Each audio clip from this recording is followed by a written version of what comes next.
Alors, bonjour à tous, donc, je vais vous présenter une étude qui s'intéresse à l'efficacité des stents couverts pour traiter les lésions iatrogéniques de l'artère fémorale commune.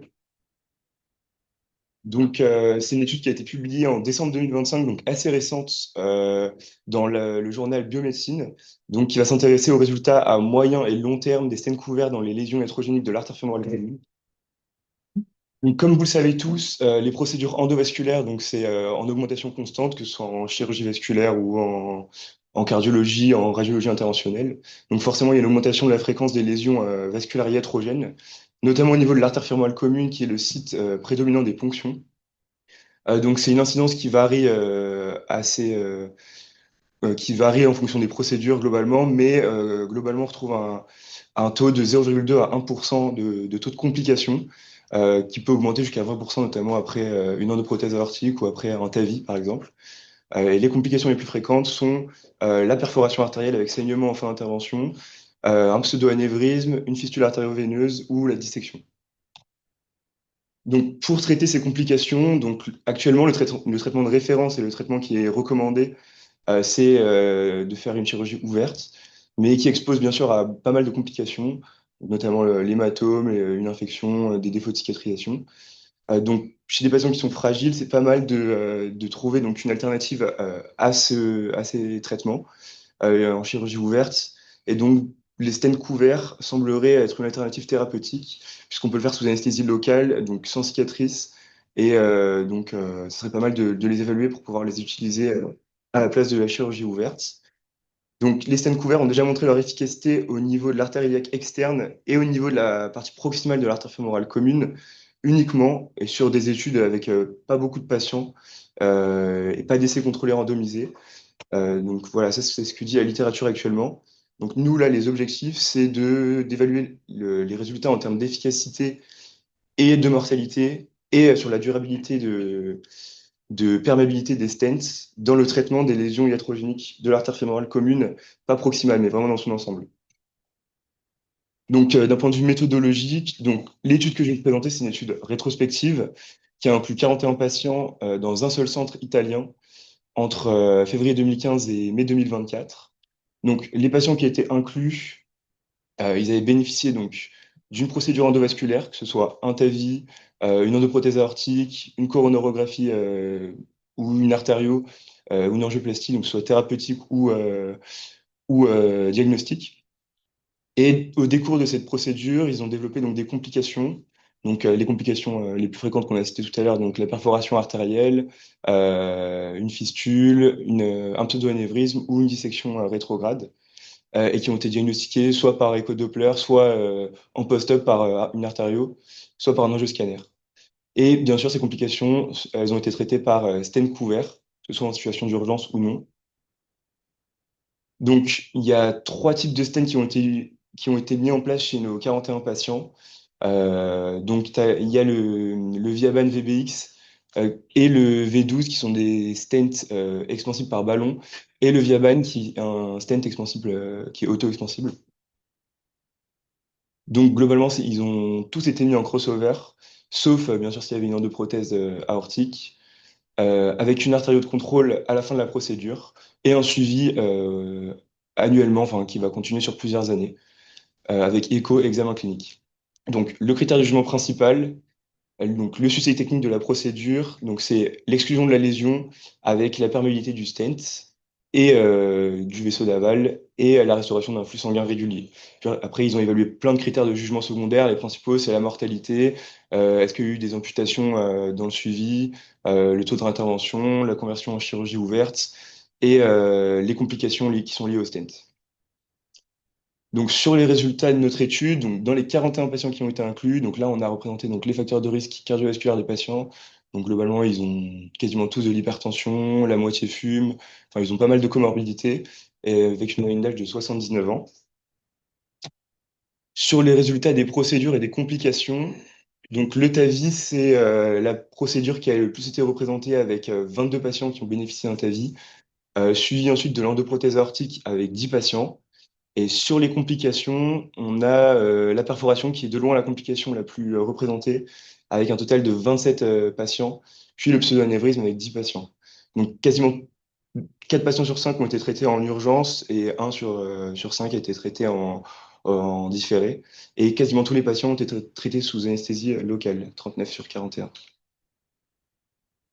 Donc, au niveau des stents qui ont été implantés, dans 31 patients, enfin, 31 stents Viaban ont été mis en place, 9 V12 et 4 VBX. Donc, la plupart sont des stents auto-expansibles. Et c'est des procédures qui durent en moyenne 35 minutes, donc c'est relativement court. Donc, sur les résultats des critères de jugement principal, donc, on a un taux de succès qui est évalué à 97,5%, donc 40 patients ont une bonne perméabilité du stent avec une exclusion de la lésion en post-op immédiat. Il y a seulement un patient qui est décédé suite à un choc hémorragique.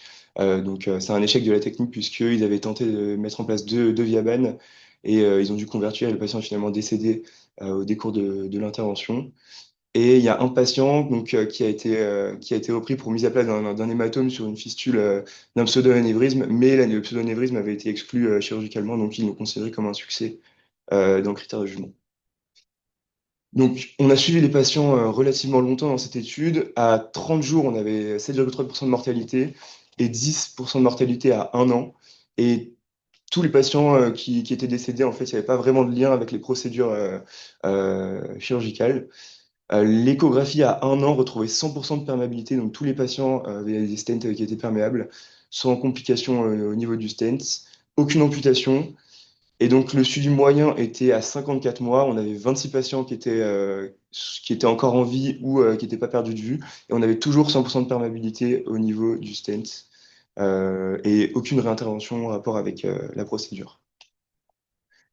Donc pour discuter un petit peu, donc la principale limite de cette étude, forcément, c'est son design où il y a peu de patients qui ont été inclus. C'est une étude qui est monocentrée, qui est rétrospective, donc qui apporte finalement un faible niveau de preuve scientifique. Par contre, ce qui est pas mal, c'est qu'il y a un suivi à long terme enfin, il y a un suivi qui est assez long, donc ça c'est pas mal. Globalement, par rapport au taux de chirurgie ouverte, la littérature rapporte qu'il y a 14% de mortalité à 30 jours.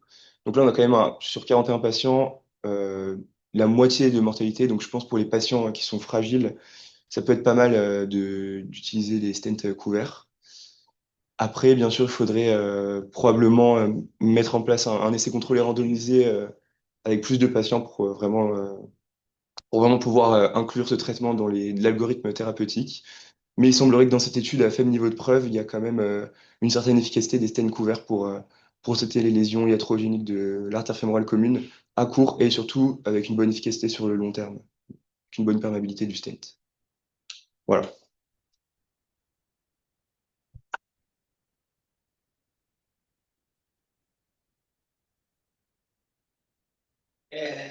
J'ai deux choses à dire. Ouais. Euh, je pense qu'il y a deux choses. Première chose, c'est les choses scientifiques et la deuxième chose, c'est les choses cliniques. Moi, je pense qu'il utilise un Gavan pour un post-dissection ou pour une dissection et c'est auto-expandable. C'est pas très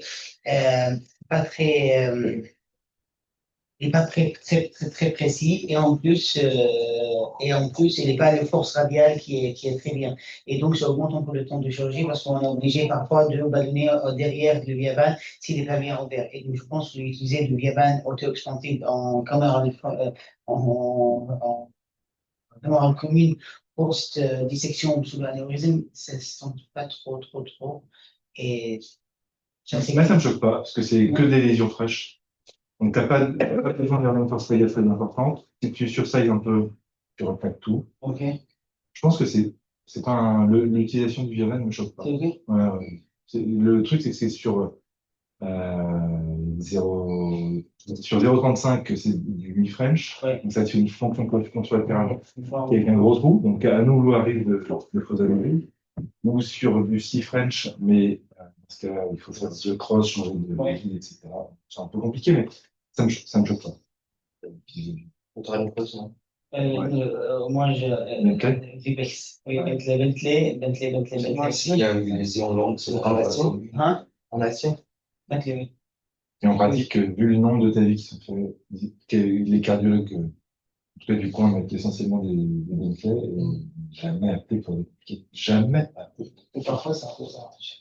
Parce que j'ai vu C'est possible. qu'ils font un faux analyse d'un côté, ils font un cross pour mettre un stent, ils font un faux analyse de l'autre côté. Ouais, c'est- La semaine dernière, ils font un faux analyse sur le RAM.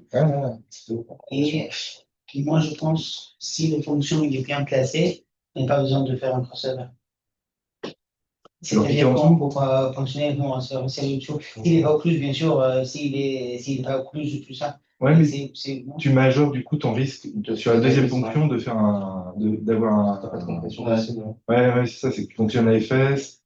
Du coup, normalement, tu mets pas Il fait aussi. fémocide. Oh, Je pense qu'il vaut mieux faire un photo. Surtout dans ces procédures-là, tu as quasiment tout le temps un accès controlatéral. En tout cas, pas que la vie, tu as un accès contrôle. On peut redonner dans le protocole aussi. Dans l'ancienne, on a fait un produit comme ça. Alors, normalement, non, mais en fait, c'est ce que les cardiologues font l'orgamanu. Et vraiment, on n'est jamais appelé pour les complications. Des complications pas longues, mais Ouais. à long terme, on ne sait pas, parce que avec Là, l'ADN, avec Évidemment. Après, là, il y avait plus de. de virage. de virage. Et le VBX, c'est comme Bentley. Ouais. Regardez, parce que nous, on n'a pas de VBX ici, c'est tous les États-Unis, ou a priori, Italie. C'est comme Bentley. C'est si French Et- aussi. C'est sur ce. Non, mais c'est pas. Oui, normalement, oui, parce qu'on l'utilise pour un bridging stent, normalement, c'est 6F comme ça. Bridging stent pour les pénétrer. VBX. Et tu dis que c'est une solution intéressante pour les patients à risque. En fait, maintenant, les TAVI ont été ouverts aux patients qui sont plus à risque. Et donc, effectivement, on manque de données scientifiques pour dire que ça peut être une solution ouverte à tous. Mais c'est une solution qui est super bonne. Non, c'est juste d'un point de vue scientifique, hein, c'est juste d'un point de vue Oui, preuve tout à que fait, je disais tout à ça. fait. Hein, oui, Absolument, absolument. Tu as tout à fait raison. Mais vraiment, c'est une procédure qui est simple. Il faut juste que s'assurer que les affirmations, les distances par rapport à la discrétion pour ne pas courir la profonde. Et puis, si on en a les critères, à mon avis, ça va être, ce sera un jour le c'est traitement tout. de choix. C'était vite très D'autres remarques?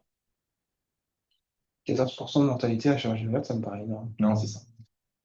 Et en plus, Mais lié à la chirurgie. À 30. Non, là, C'est à un mois, hein, à un an. Attends, un mois. C'était un an. C'est à- Ah, à 30 jours. Ouais. à 30 jours, ouais. Mais c'est juste sur la chirurgie de la complication ou sur les tout la cutane. Surtout toutes les causes de mortalité. Moi, je pense parce que c'est ta vie et les malades de 92 ans qui pensent de se mourir et nous, on a fait ta vie et mort d'enfant. Genre de prothèse aortique aussi. Ouais. non, c'est une mortalité énorme.